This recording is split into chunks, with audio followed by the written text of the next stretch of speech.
Sir until unless వాళ్ళు mic off చేయనంత వరకు. So hi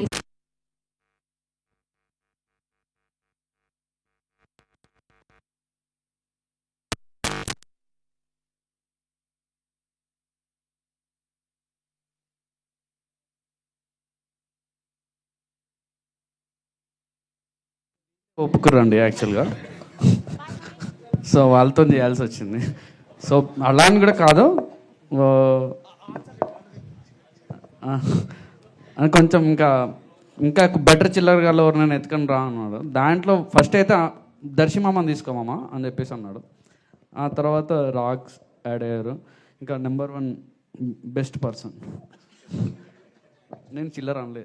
okay, ఆయన ప్రసాద్ బెహ్రా గురించి మీకు తెలుసు ఎంత ఫాలోయింగ్ ఉందో. అండ్ విష్ణు మేజర్లీ రీసెంట్గా మ్యాడ్ 2 చేశారు. సో నాకు ఓ ప్యాకప్లా ఉండే అనమాట. సో నిహారిక అన్న ఈ బ్యాచ్లో ఇంకా ఆ తింగరతనం అనేది ఉంది కదా, దానికోసం తను తీసుకోవడం జరిగింది. సో ఆ క్యారెక్టర్ వైజ్గానే చూస్ చేసుకున్నాం అనమాట. Okay, all the very best అండి. సీన్లో సినిమాలో. So all the very best అండి. Thank you so much. Darshi గారు సరే ఆయన మైక్ పాస్ చేయరు. సో యా హాయ్ అండి. సో అయితే మీ క్యారెక్టరైజేషన్ అంతా చూసుకుంటే you do all kind of roles. అటు సీరియస్ ఉంటుంది, ఇటు కామెడీ ఉంటుంది, అండ్ ఇంటెన్స్ ఉంటుంది, అన్నీ ఉంటుంది. మరి ఈ క్యారెక్టర్ ఒప్పుకోవడానికి ఆల్రెడీ జాతిరత్నాల్లో ఒక ఇంపాక్ట్ చూసాం కదండి. సో మళ్ళీ అదే కైండ్ ఆఫ్ అయిపోతుందేమో అని ఒక క్వశ్చన్ రేస్ అవ్వలేదా మీకు? సో ఇప్పుడు అందుకనే యాజ్ అ కంపారిజన్ మీరు మళ్ళీ వెళ్ళి ఒకసారి జాతిరత్నాలు టీజర్ చూడండి. మళ్ళీ ఇది ఇప్పుడే ఫ్రెష్గా చూసారు కాబట్టి మీకు ఆ మెమరీ ఉంటుంది కాబట్టి you will understand that story అనేది యూనిక్ పాయింట్. ఇక్కడ నేను ఇష్టపడ్డ కారణం కూడా ఏంటంటే ఒక 3-4 ఫ్రెండ్స్ ఉంటే ఆ బడ్డీ కామెడీస్ చాలా వచ్చి ఉంటాయి మన దగ్గర. ఎన్నో ఉన్నాయి సినిమాలు, దేశవ్యాప్తంగా ఎన్నో సినిమాలు చేశారు, తెలుగులో ఇంకా ఎక్కువ చేసి ఉంటాం మనం. బట్ ద మోస్ట్ ఇంపార్టెంట్లీ ఏంటంటే ది ఐడియా ఆఫ్ జంగ్లీపట్నం ఇది ఎక్కడుంది అంటే కాన్సార్కి మళ్ళీ సోకులపాలెం మధ్యలో ఎక్కడ ఉంటుంది మామ అని చెప్పి ఇట్లాంటి చాలా చెప్పి మమ్మల్ని కన్విన్స్ చేసిండు. సో ఇలాంటి ఒక యూనిక్ రైటర్, ఒక యూనిక్ వాయిస్ దొరకడం నాకు మంచిగా అనిపించింది. And he has a very interesting flavour of writing.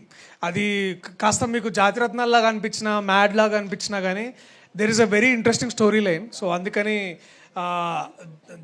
జాతిరత్నాలకి ఇది కంపారిజన్లో రాదు, బట్ అదే కోవకి చెందుతుంది. అలాంటి ఒక మంచి కామెడీ ఫిలిం అవుతుందని ఒక గట్టి నమ్మకం ఉండే. Niharika, welcome to Tollywood. Thank you. I've seen your Perusu, చాలా బాగుంది. And when compare to Perusu ఈ సినిమా ఎలా ఉండబోతుంది? అండ్ మీ కెరీర్ చాలా యూనిక్ వేలో వెళ్తుంది. మొన్న చూస్తే టామ్ క్రూయిస్ గారు ఫిలిం, నేను మీ రీల్లే ఎక్కువసార్లు చూసాను ఆయన ఫిలిం కంటే.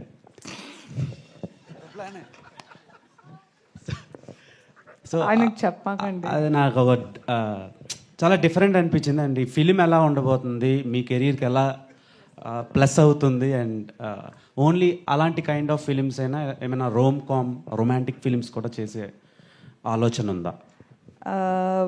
నేను ఆనెస్ట్గా చెప్పాలంటే నేను చాలా షూర్గా ఉన్నాను that this film will be my pride and joy in the long run. Because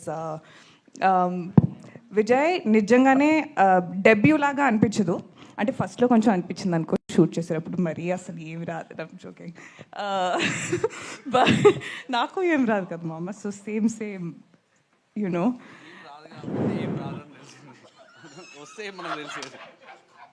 నేను చేసిన దానికంతా నువ్వు క్రెడిట్ తీసేసుకున్నావు కదా. ఇప్పుడు నేను బాగా చేయకపోయినా నువ్వు చేయించావు అనుకుంటారు. సో అక్కడ కమిట్ అయిపోయావు నువ్వు. I just felt like the story fit in with నా సెన్స్ ఆఫ్ హ్యూమర్ అండి. తింగర్ అని చెప్పారు కదా, కొంచెం మొత్తం స్టోరీ కూడా తింగరగా ఉంటుంది. And the cost also was fantastic. And నాకు ఒక మంచి లెర్నింగ్ ఆపర్చునిటీ లాగా అనిపించింది. అండ్ తీసుకున్నారు కాబట్టి చేస్తున్నానండి. మీరు ప్రమోషన్కి వెళ్ళారు కదా, మిషన్ ఇంపాసిబుల్, టామ్ క్రూజ్. ఇక్కడికి ఏమైనా తెచ్చే ఛాన్సులు ఉన్నాయా మీ సినిమాకి? ఎవరు? టామ్ క్రూజ్ అండి. అంటే నిన్నే ఫోన్ చేశాను టామ్కి, కొంచెం బిజీగా ఉన్న తర్వాత ఫేస్ టైం చేస్తా అని చెప్పాడు. ఓకే టామ్ అని. భయ్యా నీకు, నాకు కాదు, టామ్ భయ్యా. సో నో అండి. You seriously asking me? I hope yeah okay. Okay. And Priyadarshi గారితో, రాగ్ మయూర్ గారితో అండ్ ప్రసాద్ బెహ్రా గారితో వర్కింగ్ ఎక్స్పీరియన్స్ ఎలా ఉంది? వాళ్ళు స్టార్స్ ఇక్కడ. I'm a huge Darshi fan. I think he's a fantastic actor. అని చెప్పమని చెప్పాడు. సో అందుకనే ఫస్ట్ డే ఫినిష్ చేస్తున్నాను. But no, he's truly an incredible actor. Raag, Vishnu, Prasad on camera ఏం చూస్తారో ఆఫ్ కెమెరా ఎగ్జాక్ట్లీ సేమ్ ఉంటారు. బట్ మేబీ ఇంకా 10 రెట్లు ఎక్స్ట్రా తిక్క. So I really enjoy working with them, and for a long time ఇది నా favourite cost and క్రూగా ఉంటుంది అని నేను అనుకుంటున్నాను. డైరెక్టర్ గారు, సో అనుదీప్ మీరు కలిసి ఉన్నాను అన్నారు, కలిసి డిస్కస్ చేశాను. మీ పైన ఆయన ప్రభావం ఎంత ఉంది, సినిమాలో ఆయన ఇన్వాల్వ్మెంట్ ఎంత ఉంది? ఆల్వేస్ అందీప్ ఒక వెల్ విషర్ అండి. సీన్ బాగున్నా కూడా నాకు ఒకసారి పంపి నేను చూస్తూ ఉంటాడు. మామ మంచిగా ఉంది అన్నా కూడా ఒప్పుకోడు, అంత వెల్ విషర్. సో స్క్రిప్టింగ్ అంతా నేనే కంప్లీట్ చేసుకున్నా కూడా ఒక బ్యాక్ బోన్లోగా ఆల్వేస్ సపోర్టింగ్గా ఉంటుండే యాజ్ ఎ ఫ్రెండ్గా. సో తనే కాకుండా ఉన్న అందరు ఫ్రెండ్స్ అందరు కూడా హెల్ప్ చేస్తుంది. ఆయన ప్రభావం స్క్రిప్ట్లో మీద అలా ప్రభావం ఏం లేదండి, ప్రభావం ఏం లేదు నా మీద. అంది అంటే ఆ జోక్ తను రాసే ఏవైతే ఉన్నాయో అది రీచ్ అవ్వాలన్న దాంట్లో ఉంటుంది. ఆ లెవెల్లో రాయాలనే ఒక ఇన్స్పిరేషన్ అయితే ఖచ్చితంగా ఉంటుంది. సో అలాంటి ప్రభావం ఉంది ఖచ్చితంగా. ఇందులో ఏమైనా కనిపిస్తాడా అనుదీప్? బై గాడ్ గ్రేస్ అండి, ఇంకా తీయలేదు. Vijay sir hi sir. Hi. నిజంగా ఒక కథ నిర్మాతకి చెప్పినప్పుడు నిజంగా ఇంటెన్షన్ ఉంటుంది, కొంత సీనియర్ ఉంటుంది. అయితే 10 నిమిషాలకే నువ్వు పారిపోయిన తర్వాత మళ్ళీ ఎలా వచ్చావు? అంటే సార్ లోపలికి వెళ్ళేసరికి గాడ్ ఫాదర్లా కూర్చున్నారండి. ఆ పెద్ద హాల్, అక్కడ కూర్చున్నారు. ఫస్ట్ టైం అరవింద్ గారిని చూస్తున్నాను నేను. అప్పటికే ప్యానిక్ అయిపోయినా. అంతకుముందు కొంచెం యాంగ్జైటీ ప్రాబ్లమ్స్ కూడా ఉంటుండే. సో కొంచెం ఇబ్బంది అనిపించింది. సో సార్ చెప్పి మళ్ళీ తర్వాత నేను వచ్చి మళ్ళీ నేరేట్ చేస్తా అని చెప్పేసి అన్నా. సో ఆ తర్వాత వాసు గారికి చెప్పడం జరిగింది. చెప్పిన తర్వాత వాసు గారు అరవింద్ గారికి చెప్పడం జరిగింది. ఓకే గో హెడ్ అని చెప్పేసి చెప్పడం అన్న. ఆ తర్వాత నుంచి స్టార్ట్ చేస్తాను అనమాట. ఒక బ్యానర్తో ఓ దర్శకుడు ఎన్నో బాధలు పడి కష్టాలు పడి చెప్పుకుని ఒకళ్ళనే ఒప్పించడం చాలా కష్టం. అట్లాంటిది 4 బ్యానర్లు, పైగా బన్నీ వాసు ఫస్ట్ టైం బయటకు వచ్చి అంటే చేస్తున్న సినిమా ఇది సపరేట్గా. బీవి బన్నీవాసు బ్యానర్ పెట్టి సపరేట్గా. సో మీకు ఎట్లా హ్యాండిల్ చేసి చేయడం? ఒక 4 సినిమాల ఎక్స్పీరియన్స్ వచ్చిందండి. 5th సినిమా స్టార్ట్ చేస్తాను నెక్స్ట్. బాగుందండి యాక్చువల్లీ, అలా అని కాదు. ఎప్పుడు నరేషన్ అడగడం అనేది కూడా చాలా తక్కువ బేసిక్గా. ఎందుకంటే వాసు గారు విన్న తర్వాత అక్కడి నుంచే మోస్ట్లీ కాల్స్ వెళ్తూ ఉంటాయి అనమాట. సో వాసు గారి ఫ్రెండ్స్ కాబట్టి ఖచ్చితంగా నమ్మాల్సిన పరిస్థితి ఉండే. నమ్మారు, చేశారు అంతే. నిహారిక, మిమ్మల్ని అరవింద్ గారు అంత ఇష్టపడడం పట్ల మీ ఫీలింగ్స్ ఏంటి? నా ఫీలింగ్స్ అండి, పెంట్ హౌస్ చెప్పాను కదండి, వీళ్ళందరికీ పెంట్ హౌస్ కావాలి, నేను ఇస్తున్నాను ఆయనకి పెంట్ హౌస్ నా మనసులో. ఓకే, ఇప్పుడు సోషల్ ఫ్లాటర్డ్ అండి, వెరీ ఫ్లాటర్డ్.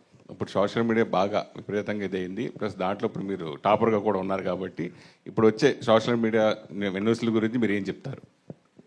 దేని గురించి? సోషల్ మీడియాలో వచ్చేదాన్ని మీరు మామూలుగా ఇన్స్టాలో బాగా ఫేమస్ కదా, సోషల్ మీడియాలో వచ్చే న్యూస్ల గురించి మీరు ఏం చెప్తారు అన్న? న్యూస్ ఓ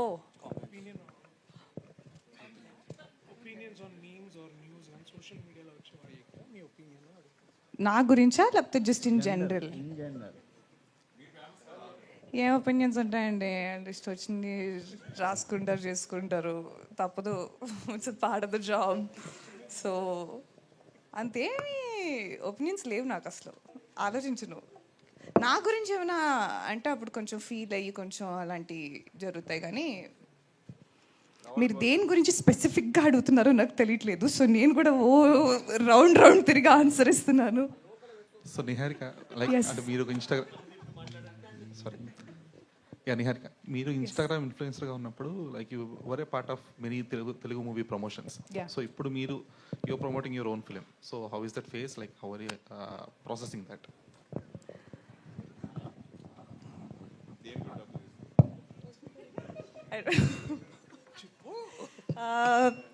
వెరీ ఫుల్ సర్కిల్ మూమెంట్ అండి. చిన్నప్పటి నుంచి సినిమాలు చూసినప్పుడు ఒక థియేటర్లో కూర్చొని చూసినప్పుడు ఐ ఫీల్ లైక్ నేను చూసిన heroines are the lead actresses never look like మీ.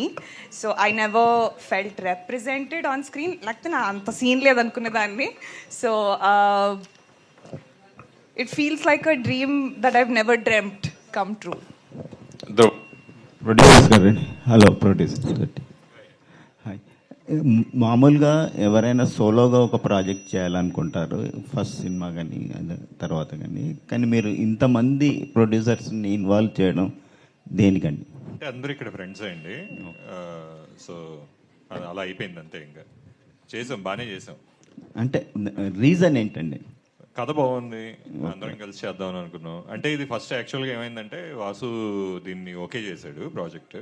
ఆ తర్వాత మేము కలిసి చేద్దాము, ఫ్యూచర్లో కొన్ని ప్రాజెక్టులు కలిసి చేద్దామని మేము డిస్కస్ చేద్దాం. ఈ ఒక్క ప్రాజెక్టే కాదు, నేను వాసు కళ్యాణ్ మేమందరం కలిసి మల్టిపుల్ ప్రాజెక్ట్స్ చేస్తున్నాం.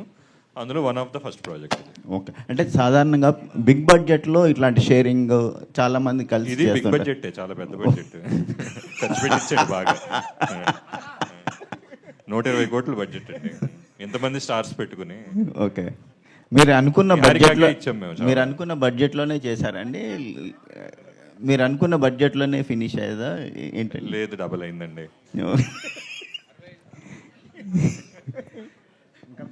నిహారిక, యా యా టామ్ క్రూయిస్తో మీరు షేర్ చేసుకున్న మూమెంట్స్ ఏంటి? తను ఏం షేర్ చేసుకున్నారు మీతో? Can you explain? అంటే నేను గెడ్లో నడవలేపానండి.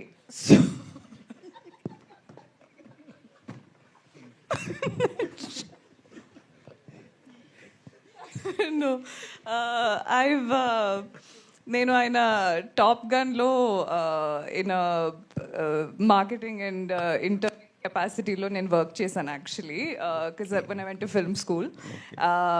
So there was that connection అనమాట. అండ్ అంటే మా మధ్య పర్సనల్ విషయాలన్నీ మీరు అడిగితే బాగోదండి కొంచెం. నేను అడిగానా మీరు మీ వైఫ్తో ఏం మాట్లాడుకుంటారని? నేను చెప్తాను. నేను అడగలేదని నేను చెప్తున్నాను. అడిగినా చెప్తాను. ఏంటి అని మీరు ఫీల్ అయిపోతున్నారా అండి? నెవర్ సే నెవర్ అంటారండి. ఆ గడ్డి గురించి చెప్పు. గడ్డి స్టోరీ అయిపోయింది మామ. విజయ్ మీరేం చెప్పలే జనరల్గా మ్యామ్. ఏం చెప్పాలండి? టామ్ క్రూయిస్ అంటే అదే నేను చెప్పాను కదా, నేను పర్సనల్ విషయాలు అడిగితే బాగోదండి మరి. ఇది okay okay professional questions. So తను ఏమైనా నెక్స్ట్ మూవీలో ఏమైనా ఆఫర్ అలా నన్నే పెట్టేసుకుంటా అన్నారండి. ఓకే. నా డేట్స్ అడిగితే నేను రేపు కాల్ చేసి చెప్తా అని చెప్పి ఇంకా ఎత్తలే. ఓకే, ఎందుకని. కంగ్రాచులేషన్. విజయ్ సార్ అన్న, టీజర్ బాగుంది. థ్యాంక్ యూ అన్న, థ్యాంక్ యూ. అంటే గీతా ఆర్ట్స్లో కానీ బన్నివాసు గారు కానీ సినిమాలు కొంచెం డీసెంట్గా ఉంటాయి, ఒక సోషల్ మెసేజ్తో కూడుకుని ఉంటాయి. కానీ ఈ సినిమా టీజర్ చూస్తే మీరు మాట్లాడుతుంటే చిల్లర కామెడీ అంటున్నారు కదా, సో దీంట్లో కూడా ఏమైనా సోషల్ మెసేజ్ ఉందా? టోటల్లీ ఎంటర్టైన్మెంట్ కోసమే స్క్రిప్ట్ రాసుకున్నారా? ఉంటుంది నా లాస్ట్లో ఉంటుంది మెసేజ్ ఖచ్చితంగా. జోక్ సీరియస్గా లేదు, మెసేజ్ ఉందన్న. మెసేజ్ అనేది ఓ సెటరికల్ మెసేజ్ ఉంటుంది, ఓ సెటరికల్గా ఓ మెసేజ్ ఉంటుంది. ఈ స్క్రిప్ట్ మీరు ప్రిపేర్ చేసుకున్న తర్వాత ఓన్లీ బన్నివాస్ గారిని కలిసారా? ఇంతకుముందు ఏమన్నా ఎవరినైనా ప్రొడ్యూసర్స్ని కన్వే చేయడానికి ట్రై చేశారా? ఒక 10 ఆఫీసులు తీసుంటాను. తీసిన తర్వాత చేంజెస్ అయినాయి. వాసు గారి దగ్గరికి వచ్చిన తర్వాత స్క్రిప్ట్ ఒక థియేటర్ జోన్కి ఏదైతే సెట్ అవుతుందో ఆ టోన్లో షేప్ అవుట్ అయ్యింది. సో ఆ తర్వాత స్టార్ట్ చేయడం జరిగింది అనమాట. ట్రై చేశానండి, ప్రొడ్యూసర్స్ని ట్రై చేశాను. చేసిన తర్వాత నాకు స్పాట్ కరెక్ట్ ప్లేస్లో పడ్డానని నాకు నా ఫీలింగ్. సరే, మీ ఫస్ట్ ఫిల్మే గీతా ఆర్ట్స్ నుంచి, అంటే గీతా ఆర్ట్స్ కాంపౌండ్ నుంచి బయటకు వస్తుంది కదా, సో మీ ఫీలింగ్ ఎలా? చాలా హ్యాపీగా ఉందండి. చాలా సేఫ్ ప్లేస్లో ఉన్నట్టు అనిపించింది. కానీ ఇప్పుడే భాను గారు చెప్తున్నారు బడ్జెట్ 120 కోట్లు అయింది అంటున్నారు. 4 బ్యానర్లు, ఒక్క బ్యానర్తో చేయలేక 4 బ్యానర్లు పెట్టామంటున్నారు. 120 కోట్లు నా రెమ్యునరేషన్ ఎంత నా దాంట్లో? 25%. ఇలాంటివి చెప్తున్నానన్నా చాలా హ్యాపీగా అనిపిస్తుంటుంది. All the best. Thank you అన్న. విజయ్ గారు ఇక్కడండి. టీజర్లో క్రికెట్ కామెంటరీతో స్టార్ట్ చేశారు కదా. అవునండి. క్రికెట్ గురించి ఇంకా ఏమైనా ఉంటుందా, అంతేనా? లేదండి, జస్ట్ టీజర్లో వీళ్ళ ఇంట్రడక్షన్ సీన్ ఆ క్రికెట్ మీద ఉంటుంది. సో క్రికెట్ మీద ఏం లేదండి సబ్జెక్ట్. ఓకే. సత్య వెన్నెల కిషోర్ వాళ్ళిద్దరూ నా క్యారెక్టర్ ఏంటి అని పోటీ పడుకునేలా పెట్టారు. ఏంటి వాళ్ళ క్యారెక్టర్స్ అసలు డిఫైన్ చేస్తారా? సత్య గారిది ఇంపార్టెంట్ క్యారెక్టర్ అండి. మరి ఆయన ఇంపార్టెంట్ అయితే వెన్నెల కిషోర్ నేనేంటి అంటున్నాను. అంటే ఆ క్యారెక్టర్ పేరే ఇంపార్టెంట్ క్యారెక్టర్ అండి సినిమాలో. క్యారెక్టర్ పేరు ఇంపార్టెంట్ క్యారెక్టర్. సో అదొక స్పెషల్ క్యారెక్టర్ ఉంటుంది. సో వెన్నెల కిషోర్ గారిది ఇంకొక వీళ్ళిద్దరి కాంబినేషన్లో ఇంపార్టెంట్ సీన్స్ ఉంటాయి. వీళ్ళ నలుగురిని నిహారిక ఆడుకుంటుందా మొత్తం?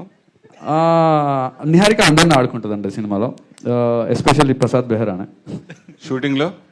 షూటింగ్లో అందరు నన్ను ఆడుకుంటారండి. బాయ్.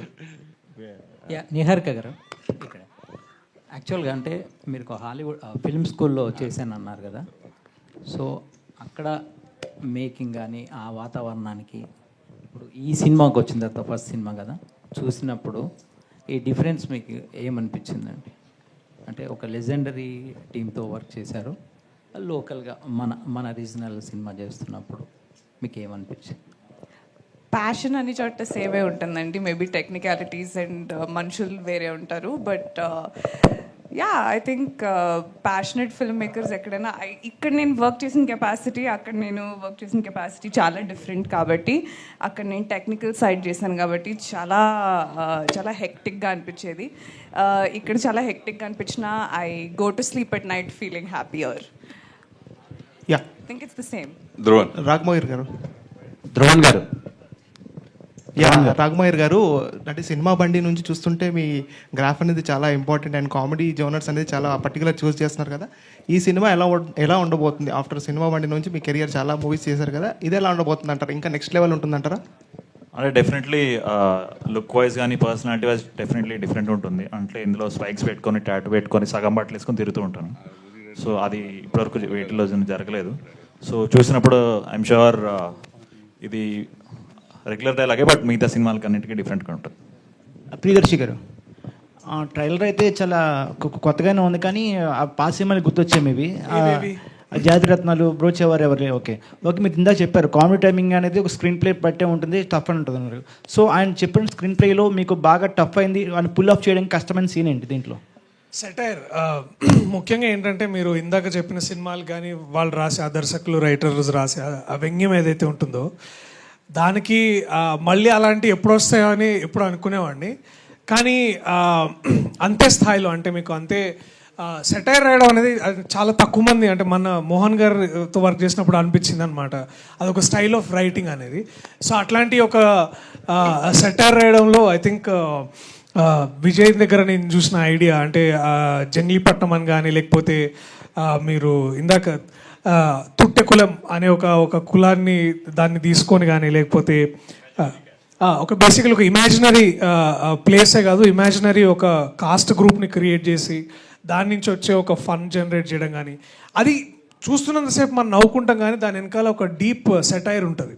అది కాస్త అదో 2 సార్లు చూస్తే థియేటర్లో ఇంకా బాగా అర్థమవుతుంది. సో అది చెప్పినప్పుడు నాకు అది చాలా యూనిక్ అనిపించింది.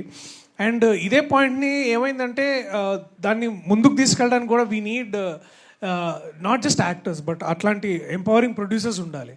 అండ్ వాసు గారు కానివ్వండి, భాను గారు కానివ్వండి, లేకపోతే కళ్యాణ్ గారు, రాజు గారు, వీళ్ళందరూ ఏంటంటే దీన్ని ఇంకా బాగా ఎవాల్వ్ చేయడానికి చాలా హెల్ప్ అయింది.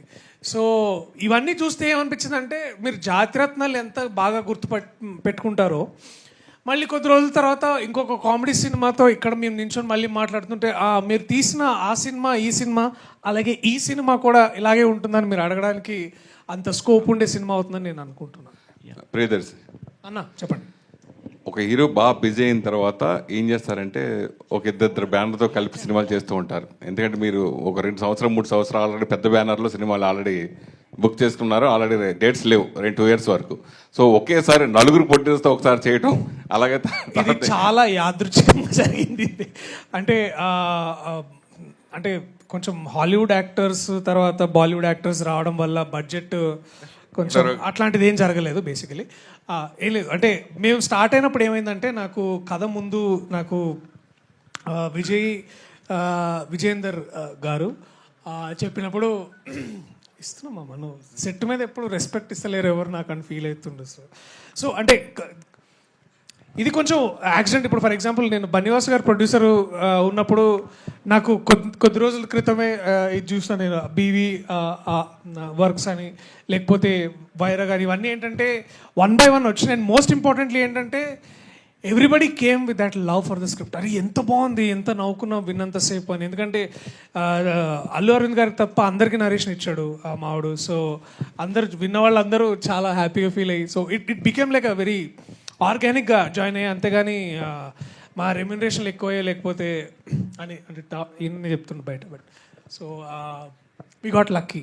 ది కరెక్ట్ ఆన్సర్ ఏంటంటే I got lucky to meet these people. Dhruvan మాకు షాంపూ నిజం అది కూడా చెప్పు తర్వాత. మామూలుగా సింగర్గా రఘురామ్గా మాకు పరిచయం, తర్వాత మా మధ్యలో లిరిక్ రైటర్ కూడా మారావు, తర్వాత మ్యూజిక్ డైరెక్టర్ సక్సెస్లో కొడుతున్నావు. సో నీ పేరు మార్చుకోవడం వల్లే ఇలాగ సక్సెస్ అవుతున్నావు అనుకుంటున్నావా, లేదా ఈ cinema already trailer super success, ఇందాక వాసు కూడా బాగా చెప్పారు, పాటలన్నీ అద్భుతంగా వచ్చాయని దాని గురించి చెప్పారు. పాటలు బాగా వచ్చాయండి. అది ఓకే, అది మీ పేరు మార్చుకోవడం వల్లే. ఆర్ఆర్ ధ్రువన్ అంటే ఆర్ఆర్ అంటే రఘురామే. So RR Dhruvan this is screen name for music director. So 5 yearsగా అదే పేరులో నేను మైల్స్ ఆఫ్ లవ్ అనే మూవీ నుంచి చేస్తున్నాను. బట్ ఇది నా ఫస్ట్ ఫిలింలా ఫీల్ అవుతున్నాను. ధ్రువన్ గారు తెలియదే అని ఒక సాంగ్ వచ్చింది. సో అక్కడ నుంచి మీరు చాలా ఎక్స్ప్లోర్ అయ్యారు ఇండస్ట్రీలో. సో ఆ సాంగ్ తర్వాతలా చాలా మ్యూజిక్ విన్నాము, కానీ మీ పర్టికులర్ ఫిలిమ్స్ అయితే చాలా తక్కువ కంపోజర్గా. సో ఈ సినిమా చూస్తే మొత్తం కామెడీ జానర్లో ఉంది. ఇలాంటి ఫిలిమ్స్కి మ్యూజిక్ చాలా ఇంపార్టెంట్. మీరు విజయ్ గారు మీరు కన్సల్ట్ అయ్యారా, లేదా ఆయన మిమ్మల్ని అప్రోచ్ అయ్యారా? First question. అండ్ దీనికి కంటిన్యూషన్ ఏంటంటే, ఇందాక శ్రవంతి గారు మీకు మోవా అని పిలిచారు, మోవా. సో దానికి రీజన్ ఏంటి? సో ఏంటి? నేను విజయ్ని అప్రోచ్ అయ్యా. విజయ్ నన్ను అప్రోచ్ అవ్వాల్సి వచ్చింది ఇంకో ఫ్రెండ్ ద్వారా. సో దాని తర్వాత ఒక చిన్న ఫస్ట్ ఒక లిట్మస్ టెస్ట్లో ఒక సాంగ్ చేసాము.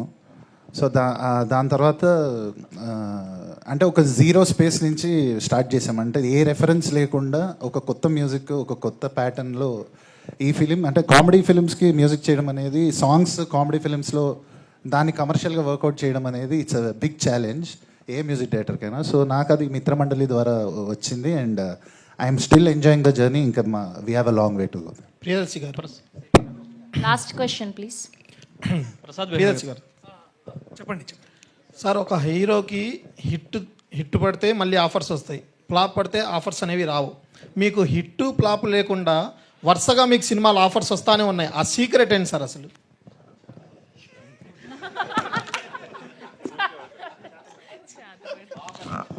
అంటే నేను అంటే అదొక ఇంట్రెస్టింగ్ పర్స్పెక్టివ్. నేను అట్లా ఆలోచించాను. ఎందుకు అంటే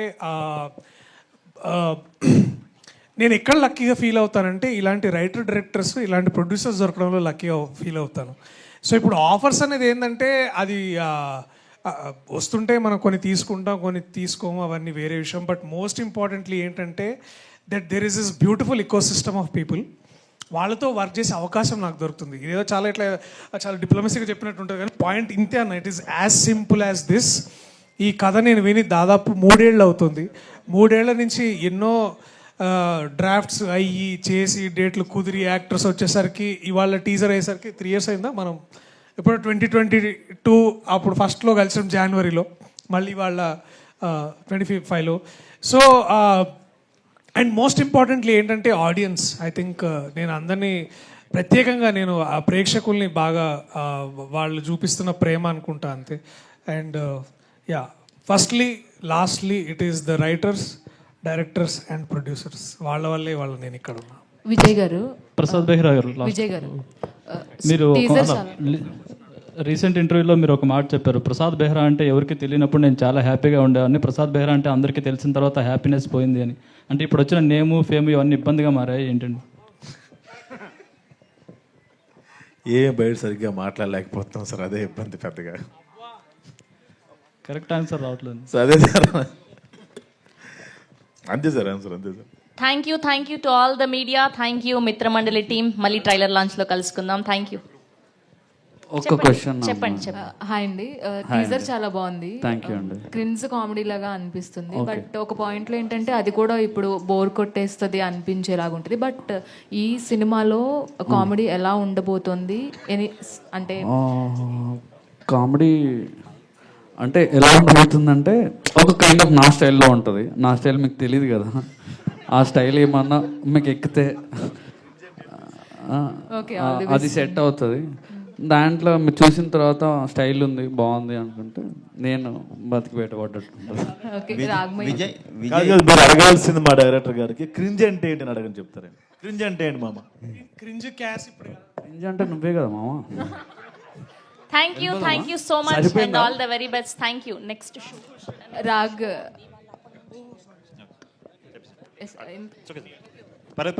ఫాస్ట్ ఇంతకు ముందు మాట్లాడుతూ కాస్ట్యూమ్స్ గురించి మాట్లాడారు మీరు. సో కాస్ట్యూమ్ డిజైనర్ ఎవరు? సో ఈ సినిమాకి